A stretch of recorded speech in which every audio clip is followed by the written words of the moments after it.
I'm Rhea. And I'm Brandon. And you're watching More Love with R and B. Yeah. So, this has been crazy. This has been a crazy ride. It has. And there's a lot of perspectives that I wasn't able to see during this process of having the surgery and recuperating. And so I didn't want to take for granted the fact that we both knew each other's perspective. Oh, for sure. For sure. So I thought it'd be kind of cool to ask you some questions and allow you to ask me some about how we kind of process this whole journey of having this surgery. Yes, because it was definitely a whole process. Yeah, so we found out that, well, first we thought that I was going to have just like a weekend kind of quarantine. Right. And then it turned into a week. Right. How did you feel being separated and having to kind of run everything for like 5 days? Yeah, I mean, so I felt initially I was like, you know me, I'm just like, let's just do it. Let's just do it. We got to do what we got to do. But I think once we got into it, I realized the weight that it was going to be. And the unfortunate thing about that weight was like, I can't pass it off to you. I can't say, hey, babe, I'm really tired. I need you to pick things up. But like, I had to keep moving. I had to keep going. So yeah, it was a lot. And it was a lot that I didn't share with you because I didn't want to burden you. I didn't want you to feel guilty. Okay. I didn't want you to feel bad. So I want you to like share now. Now that we are on the other side, I'm stronger. What were just a couple of stuff or one thing or whatever that you were like, I wish I could share this with my wife, but I can't right now? Right. So I felt like I had 3 kids. No, I get it. So you can imagine where it's like, you know, I have one child that's saying, hey, I need this, I need that. And you're like, okay, that's normal. Then I have another child who needs the same thing. So I go do that for them. And then while I'm doing that, this third child comes in and is like, hey, can you do this for me? And I'm like, yeah, I can. I'm in the middle of doing something for the other kids right now. So I guess just in the sense of, you know, like you didn't like being as needy as you had to be, but you could not do certain things. Yeah. And then of course with meals and stuff where I'm like, I have to put your meal like at the door. You know, we can't cross-contaminate. But, you know, like, so stuff like that where I'm like, okay, I got to figure all this out alone. Yeah. Where normally we would talk. We would have conversations, but, you know, and I guess some people would say we could have talked, we could have called each other, but we're not those people. It's just like, dude, just take care of it. So. Yeah. So, sleeping in another room for a week. Yes. How was that for you? So, I'll say, of course, if I'm honest, the first night, it was like, it was like being 21 again, you know what I'm saying? I could just stay up as late as I want, watch TV as long as I want, nobody shutting all the lights off and putting tape over all the lights and whatnot. But I will say by like the second or third night, I was just kind of like, this sucks, man. Yeah. Like being, you know, sleeping in the same room with somebody for 10 years and then all of a sudden it's just like, boom, nothing. And, you know, I wondered if you were okay. You know, I did stop in and check on you every now and then, but, you know, it was weird for a while. But then after you're telling me about how you felt, I felt bad. So now I'm just like, I can't enjoy this little time. You know, not enjoy it, but, you know, make the best of it. Yeah. Psychologically. No, I get it. Yeah, for like, sure. let me just think of it like this so that I can get through it. It did make it a little bit weird. And then, of course, by the time the 4th and 5th day came, it was like, I'm ready for this to be over, dude. But how did you feel being in the room by yourself? So I thought I was going to enjoy it when I shared it with some friends and, you know, the people that we were sharing our lives with or whatever. Yeah. And letting them know that I was going to have the room to myself and that I couldn't do anything. They're like, girl, live it up. And I was like, okay. I could try. But it was very difficult because I feel like I am independent. And, you know, there are times where I'm lazy, but that's my choice. You know what I'm saying? Like, I can choose what I do and what I don't do. Yeah. And this, I couldn't even choose. Right. Like, I had no choice. I had to be dependent upon you. And I knew, and I had to be dependent upon you for 5 days straight. And that was even before the surgery, when I was really going to need you. Like, right. During the time where I was just in quarantine, I'm like, I'm not sick. Like, I should be able to wash my clothes. I should be able to, you know, fix food. And it felt so weird because when I did come out of the room, I felt like I had some kind of like leprosy or something. Stay away, kids. I've got to wear a mask. Don't look at me. And so, don't look at me. It felt so weird. Like, I felt like I was a stranger in my home. Like, I didn't feel comfortable here.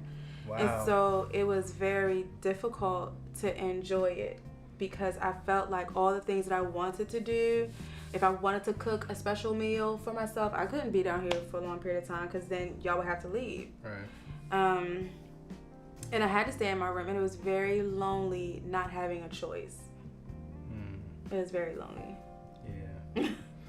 I will say, like, there were definitely times that, you know, we were all in the house and you were in the room and I was down here with the kids, and, you know, when they started asking a lot of questions and starting to get sad or whatever, and I'd be like, so we can't be with you anyway, so I'm going to take them out somewhere to get their mind off of it. And so that, you know, we had moments where we went to like Walmart or Target or wherever where I could just let them run around or just be outside of the house. We went to the park that one time just to get their minds off of the fact that, like, yo, where's mom, yo? Like, it's been 3 days, yo, and it's like I've barely seen her. Yeah. So it was definitely tough to manage the house and then have to manage their emotions. Yeah. And my own. Yeah. You know, and then still try to be there for you because I'm like, my bride is behind a door. I don't know what she's thinking. And I know you're strong, but that's still, you know, like an awkward time. So. Right. So, day of the surgery. Yes. What is going through your mind as you are dropping me off and driving away?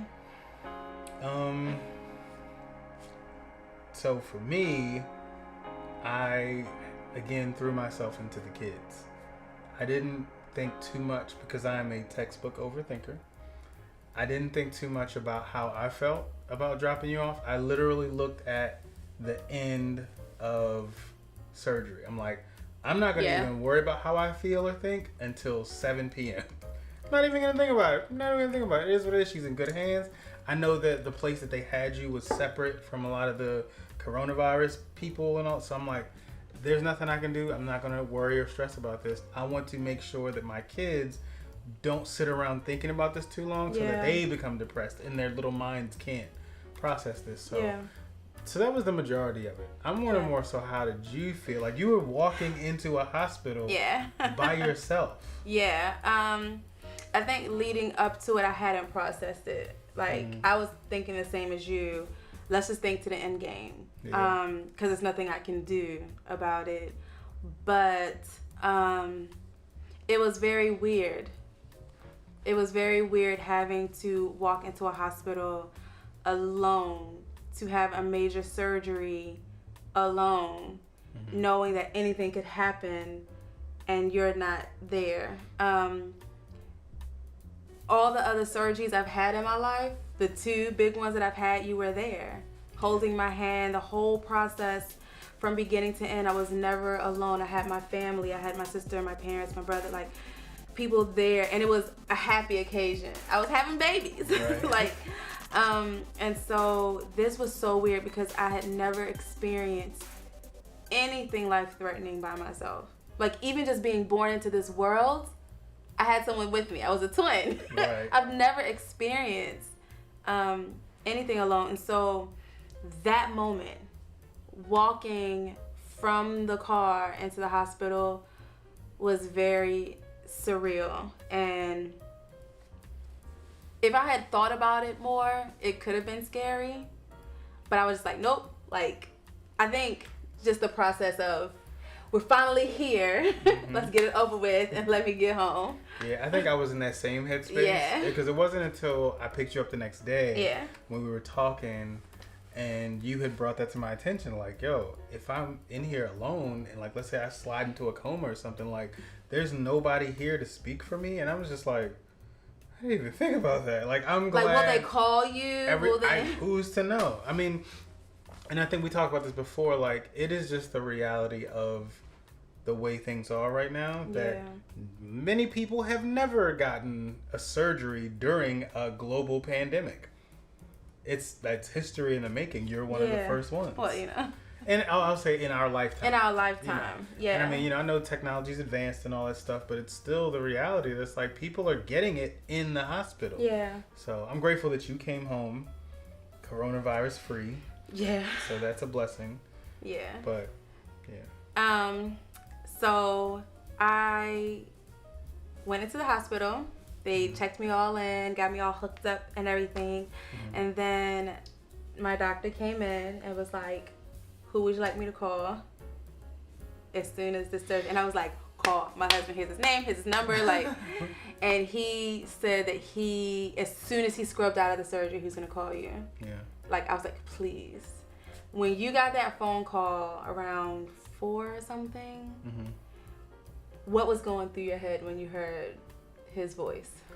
So when the doctor called me, he called my cell phone. Okay. And I did not recognize the number, but it said the city you were in. So I was like, oh, well, that must be. And of course, I was waiting. I was like, that must be the hospital. Yeah. So I pick it up, and he's like, hey, this is the doctor performed the surgery. Just want to let you know, Rhea did fine. She's out. And that's what I told you. It's always funny when I hear that. Like, she was just got out of surgery. She did amazing.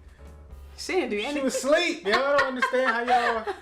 She was amazing. She did great. I'm like, I'm glad she did well during surgery. Okay. So how did you feel? So I'm sorry. So I felt, after feeling weird about that statement, I was just glad that he was calling, because I was like, yo, the doctor called? That's normally something they pass off to a nurse or, you know, a clerical person or something. But the fact that the doctor called, the doctor who did it said it went well, that had a little bit more weight with me. Yeah. Because it's like... Because you was there. I'm just saying. Because you was in there with the stuff, doing the thing what you was doing. Yeah. And so for you to say that everything went well, it was a big deal. And I wonder if he knew that. So I was like, okay, cool. So I felt fine. Once I got the call from him, knowing that you were out of surgery, I no longer had to think about the what ifs about you being in surgery. Now it's time for recovery. But at least I don't have to think, what if she doesn't wake up? They said you were awoke. You were just coming out of the anesthesia, but you were awoke or awakened, whatever. You were awoke, and you were just recovering. So once I knew that, I was fine. Okay. And it was just a matter of time of just waiting until you could tell me when I could come get you. Yeah. So, but yeah, I will say, like, you know, when I finally got a call from you, and then you started telling me what was going on with you, what were your feelings? Like, once you kind of got out of recovery and you were in your room, what were you going through? What was going on in your mind? So, the first memory I had, well, I'll say this. So they take me back to the operating room, and the operating room looks exactly like the same operating room that I had the babies. It looked exactly the whole setup. And so they said, we're going to give you some medicine just to make you feel comfortable. And I don't remember anything. I said, okay. And then the next moment, you're waking up. I'm waking up, and I don't remember the recovery room. I remember being in the recovery room, but I don't remember what it looked like. I don't remember the lady. And they said, we're going to give you your bag. I'm like, yes, please give me my bag, because my phone is in there. And I want to call my husband. She's like, well, you may not want to call him, because you may not remember. Like, I was still coming out. So she was like, you probably won't know what's happening. You probably called the wrong number. Whatever. No, still call me. So who calls the wrong number anymore? Wait, did I call you while I was in recovery? I don't remember. You didn't. Okay. And so, but I do remember being wheeled into the to my room. Yeah. And the only thing I remember was my throat hurt so bad, and my mouth was so dry. I felt so dehydrated, and my head was hurting.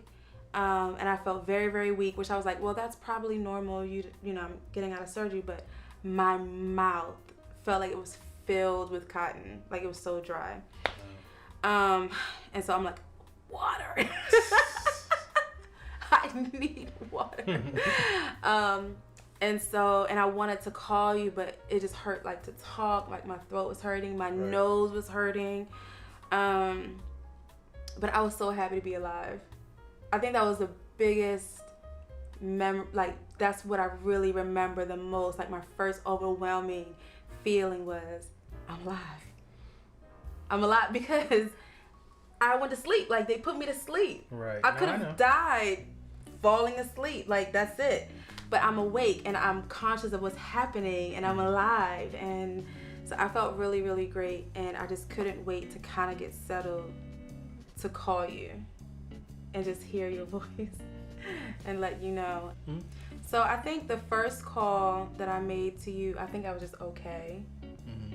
I felt sore, and I told you that I would see when I can come home, because I didn't know yet. Right. But as the day progressed to night and things started getting bad, mm-hmm. At first I was just disappointed, because I was like, this is not what happened when I had my babies. Like, right.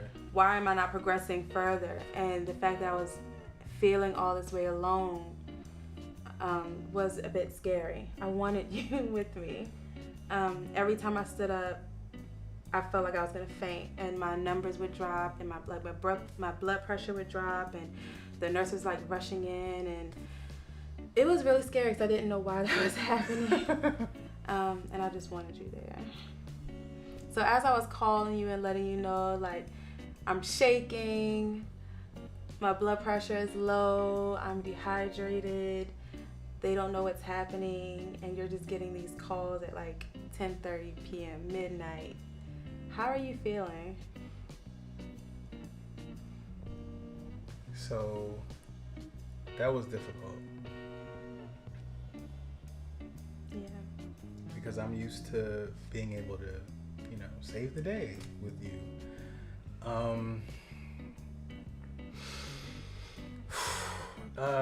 It was definitely difficult knowing that you were going through all these things without me being there. Like, it's not something that I think I can come in there and, erase your symptoms.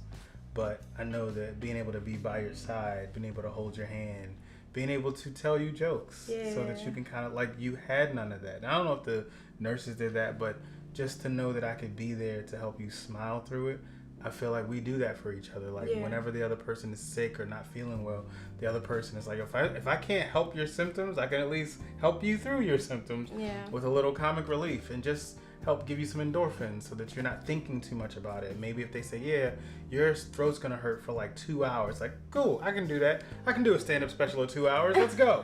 I can make you laugh for 2 hours. Like, I wasn't able to do that. And I know you couldn't just sit on the phone. And real talk, I couldn't just sit on the phone because I was dealing with the kids. And so, I immediately got off the phone with you and I literally prayed for like maybe 30 seconds. And then I was like, I can't think about it no more. I can't. Because nothing you otherwise can do. My head is just going to start spinning of maybe I should go up there. Maybe I should get somebody to come watch the kids. Maybe I should go. Like, they're not going to let you in. Why'd you go up there? So it was a lot of helplessness in that moment. So how did you sleep that first night? The night of your surgery? Barely. Yeah. So I'm already I stay up late kind of person. So I was up till about, and I stayed up late specifically in case I needed to stay up for a phone call. So I remember that night specifically, I stayed up till about 3 a.m. Oh my gosh. And I remember setting my alarm to wake up at like 7 or 8. Just in case, so that I could hear the phone. And I didn't, how people turn their phones off, put on the do not disturb. I took do not disturb. I took all that was off. Oh, well, no, if you call me, it'll get, nope, because it might not be you. It might be somebody else's phone. I was like, every restriction overnight, take it off. I turned the ringer all the way up. I started to be really silly and plug it up to like a speaker. Oh my gosh, I'm so glad you didn't do that. Because then I'll really hear it in case I fall asleep right at the moment that you call. So I was like, nah, I know that if I stay up late, I'm going to fall into a deep sleep. So I turned all my ringers and stuff up. Yeah. But other than that, I was just like, I can't sit here and be, paranoid, I have to literally just, let it go. And I'll just be available. Like if I get a phone call and they say, hey, you need to come up here, then I already had, me, I had plans A and B in place that I could just be like, hey, I need to run up there, and then we could do what we got to do. But yeah, that first night was weird. Now you shared in one of our videos that you were up at 12:30 a.m.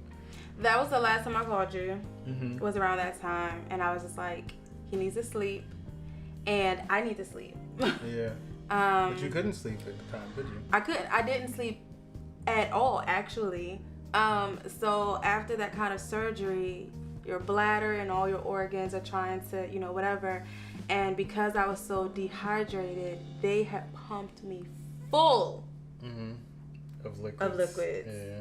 And then because my mouth was dry, I was drinking tons of water, and so my bladder was so it hurt, like it was painful. Yeah. And every time I would hobble out of my bed to go pee, number one, I would feel faint, and number two, only a drop will come out and it would hurt. So every 15 minutes, literally, I'm looking at the clock.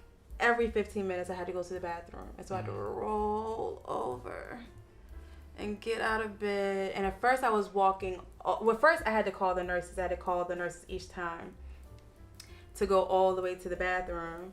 And then every time I sat on the toilet, because the toilet was like really high, and so I was sitting on there, and I don't know how I was bending my knees or something like that, but it would make me feel faint. And so I'm like, well, can you bring a toilet to me, like the ones that's in the room? Yeah. So I sat it right next to the bed, and then I was able to go alone because they would take forever.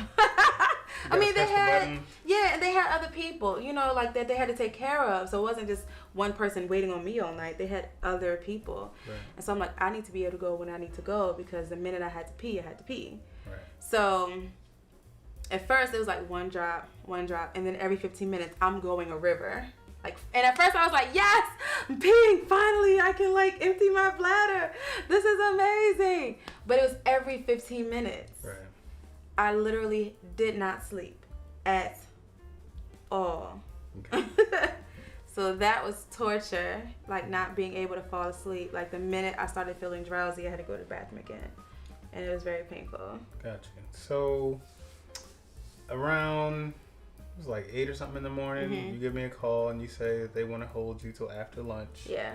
And they say you can come get me around 1, yeah. which is later than what you wanted. Yes. But at least you had a discharge time. You yes. knew that at 1 o'clock I would be there. What were you feeling at the time that you knew you'd be going home at 1? I felt 2 different kind of ways, bittersweet. I was so happy that they felt comfortable enough that I would be able to be released that day because of how my night was going and how worried they were about me. If they saw complications with my blood pressure, they would have kept me longer. But they just wanted to see how my bowels were and my pain management, and they just wanted to keep me. And so I felt frustrated. Because I wanted to come straight home. I wanted to be with you. I hated being away from you. From you. And the kids, and I just didn't feel comfortable. I didn't feel like I could finally just exhale and relax and start healing. Yeah. I still felt there was more hurdles that I had to go through, and I had to go through them alone, and I didn't like that. And then I'm in a hospital during COVID. Right. And it was so weird. It's so weird to connect with the nurses there because everybody's completely covered. Yeah, you can't. I couldn't connect with anyone. It was just eyes. Their head was completely connected. Their mouths were, all I saw was this. And so their heads were covered. Their head, yeah, they had scars or bonnets or everything was completely covered. And so all I saw was eyes. I couldn't tell between, I couldn't distinguish between people. It was very difficult. And so I didn't feel connected to anyone. Everybody was a stranger. And because I was dealing with dehydration and still getting the anesthesia out of my system, the lack of sleep, all of that, it was everybody was a stranger. And I'm I just want to go home so I can just relax. So, yeah, and I was I wonder how you felt. because we both thought that I would be able to come home in the morning. So when I was like, yeah, actually, just wait until DJ finishes school. How did you feel? So for me, I knew that I wanted you home sooner, but after the conversation the night before, I was like, okay, I know what I want, but I want you to come home like safely. Yeah. Yes. I want you to come home the right way. Yeah. Like I wanted to make sure that you were coming home and that you could heal, because the biggest thing, I think I told you this, like if they would have kept you till 1, if they would have kept you, because you know my thing is what? Safety.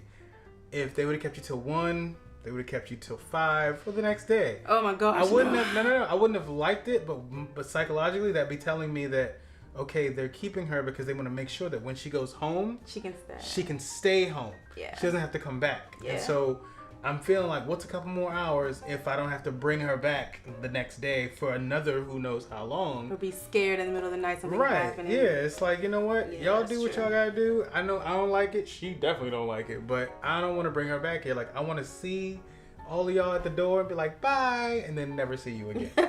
Okay? That's what I would prefer.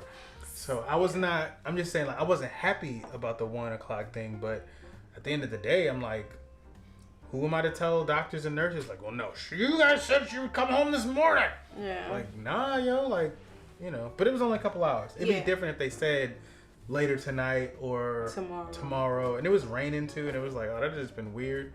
So, you know, it wasn't ideal, but, you know. So, you pull up to the hospital. Mm-hmm. And you see me standing there, hobbling my way to the car. How did you feel? So I think I was just relieved, because it was one thing getting a phone call from you and knowing that you were okay. It was another thing seeing you.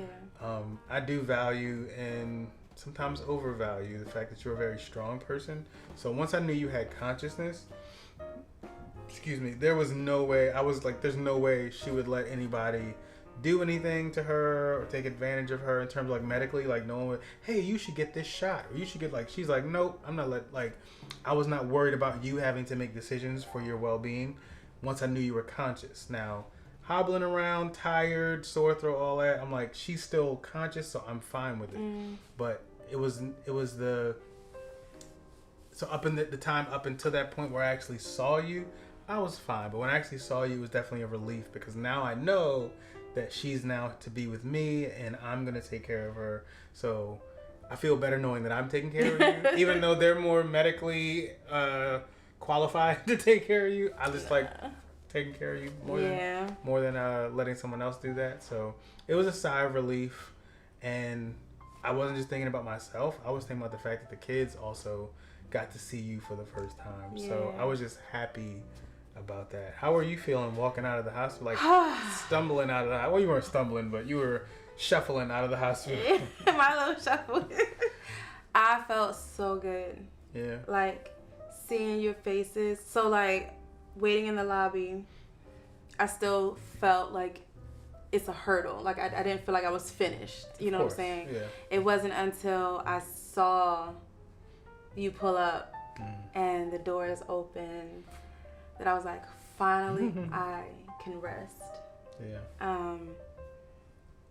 And like, when you're in a situation where it's like just a lot of tenseness, you're just waiting for it to all be over so you can like, you know. And I didn't feel like that the entire time. Yeah. And it makes it difficult. Like it brings your blood pressure up. Like, you know, I was like, sure.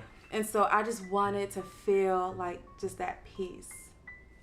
To know that everything was okay. And so when I saw you and saw the kids, because like I didn't take for granted that you guys were just gonna be safe, right? You know, like you guys without me, anything could happen. And I'm like, I want to know that my family and everything is okay, that my son isn't sick, that my husband isn't hurt. Like I want to know that everybody's okay, and just to come home and see you, because it wasn't just that I was out of the house for 24 hours, but I hadn't been able to connect with you guys for a week. Right. And to know that I could hug you guys and talk to you guys without a mask and kiss you, and like that just made me feel so good. and I felt like I just felt better. Like physically just felt better just being able to see you guys. So yeah, we're in the house. Made it in. Yes, we did. And now you still have to take care of me. Right. So let's talk about that. But let's go back. Okay. So we pull up to the house. Okay. The door opens. Yes. What do you think? Okay, so first of all, I was not shocked that there was something waiting for me. Of course. Because that's just how you do. Yeah. Yes.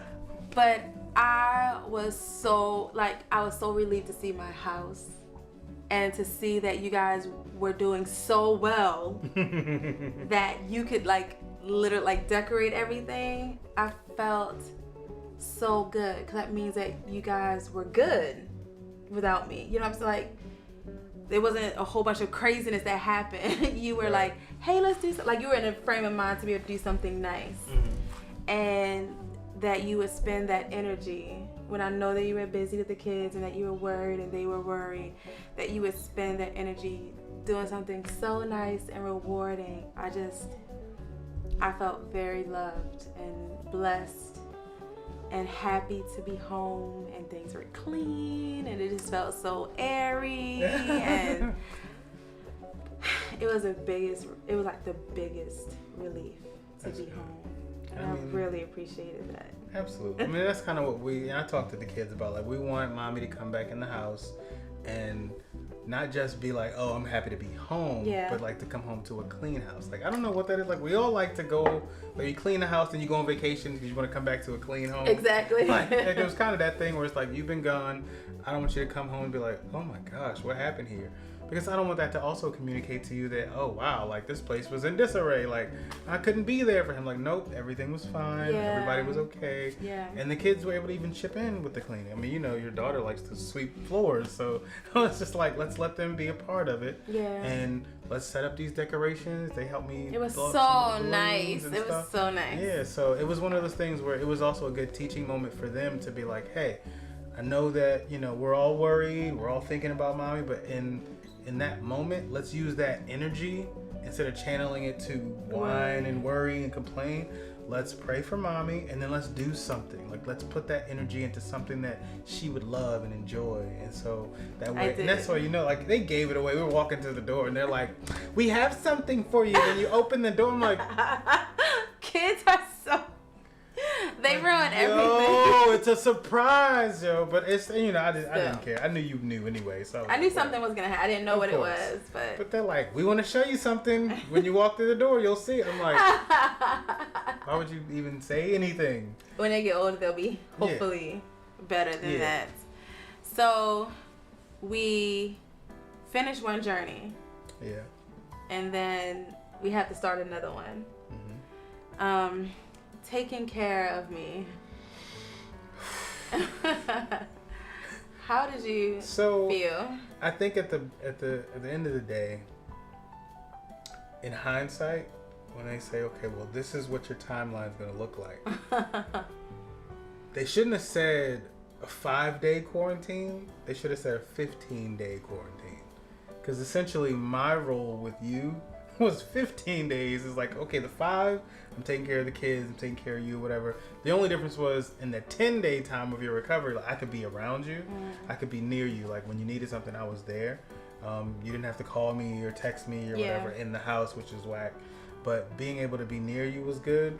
But it was, like I said before, it was like having a third child. If I sit down, I'm gonna sit down on my computer and do the babe, I need to go to the bathroom. I'm the bathroom? The kids don't need me to take them to the bathroom. I know. And I mean, it's real talk. It was times when you first got back and you needed my help to go to the bathroom, but that's what For Better or Worse is for. Amen for that. So I wasn't mad about it, but I'm just saying that's the feeling. It's man, I sit down to do something, and then lo and behold, one of my 3 kids is babe, or mom, dad. Yeah. So, but yeah, it was tough. But again, for me, it's just nope, I just got to do it. I'm more jump in and work kind of person. So. I hear you. Yeah, I know you didn't like being taken care of, though. No. Especially, now let me ask you that. You thought you would be recovering faster than you did. Yeah, absolutely. So what was your thoughts about not recovering as fast? So what was funny was that my actual surgery pains didn't hurt. Where they actually did the surgery was not the most uncomfortable thing. I mean, yes, there was pain there, like normal cramps actually. It was the gas. It was the not being able to go to the bathroom. It was having a full bladder and not being able to relieve yourself and not being able to burp without pain or pass gas without pain or eat without pain or roll over, like all of these different things. And I was just like remembering when I had my C-sections and that was more invasive and I had more energy and I had more, like, I was able to do all of the things, you know, within like a couple of days. And when I wasn't able to do that, it was so frustrating because I'm like, my stomach doesn't even hurt that bad. And my throat was on fire. Like, I didn't even think about the fact of them sticking the tube down my throat and that them taking it out with scratch. Like, I was hoarse. Like, I didn't even have a voice for a couple of days. I wasn't expecting that, you know? And so I didn't think about that. And so I'm like, my throat hurts, so I don't even want to eat, so I don't have any energy. You know what I'm saying? My stomach is full of air, and when I want to like push the air out by burping or passing gas, I can't do that. So now I'm very uncomfortable. Right. I have to poop, but I can't. Yikes. Like, that's an experience nobody wants. No. And so I was just like, it was like dumb stuff. Like, it wasn't even surgery stuff. Like, okay, you've been sliced open, that's supposed to hurt. That wasn't even the worst problems. It was gas and like intestinal stuff. And so it was definitely crazy dealing with that because I felt like the stuff that was keeping me bound was like dumb stuff. That I hadn't even really expected. And then the thing that I was expecting, which was the pain in my stomach, wasn't even that big of a deal. So, now we are on the other side of it. Pain-free. Good. Getting my energy back. Slowly doing more things around the house. Still tired. What are you looking forward to? Because there's still just a couple more hurdles that we have to go, a few more weeks. But what are you looking forward to? Okay, so what am I looking forward to? Yes. I mean, what do you want me to say? I'm looking forward to some sexploration. Sexploration with you. I'm looking forward to you being able to be completely uninhibited, not just pain-free, but I know that sometimes you just get tired. Like, you'll just be standing around and you may do something and, you know, you get winded real quick and then you're just like, dude, I'm all, like, just tired all of a sudden. I'm looking forward to you just being completely back to yourself. But not just you being back to yourself or being yourself, but you being also able to not have the pains that you were dealing with before the surgery. The whole point of you getting the surgery, like, I want you to actually experience a life without all the after effects of surgery, but the benefits of the surgery. You know what I mean? Exactly. Like, I want you to be able to experience what days and weeks and months are like without those issues. Yes, me too. So I'm just saying, like, that's what I'm looking for. I know that I should be talking more about myself, but like, that's what I'm looking forward to. There were a lot of times when you were dealing with the fibroids and all the issues that was caused, like, I'm completely helpless. I have nothing to offer you. I have nothing for you that I can do that would be of any benefit. And so to be in that position, to be so helpless, and now that has been completely eradicated, I'm looking forward to seeing you live and thrive and, not have to worry about those things. Yeah. So I'm looking forward to the same thing that you are. Yeah. Just living a life without the pain, being able to lift over 10 pounds. There you go. Without my stomach feeling weird. Maybe even working out. I want to be able to exercise again without worrying about what's that weird feeling, because things are still recovering. Sex. That'd be great. I'm looking forward to that. I'm with Absolutely. Yeah. And just not being so tired. Like, I just want my life back. So I'm really looking forward to what our marriage has in store on this side of the hysterectomy. Nice. So thank you so much for this journey. Not just the pre-surgery, surgery, post-surgery, but these last 2.5+ years of you being my rock when we didn't understand what was going on. Yeah. Taking care of me, forbearing with all of the symptoms. I really appreciate you, and I'm so glad I didn't have to do this alone. I'm glad that you were there and you were understanding, and I love you so I love you so much. It was my pleasure. Thank you.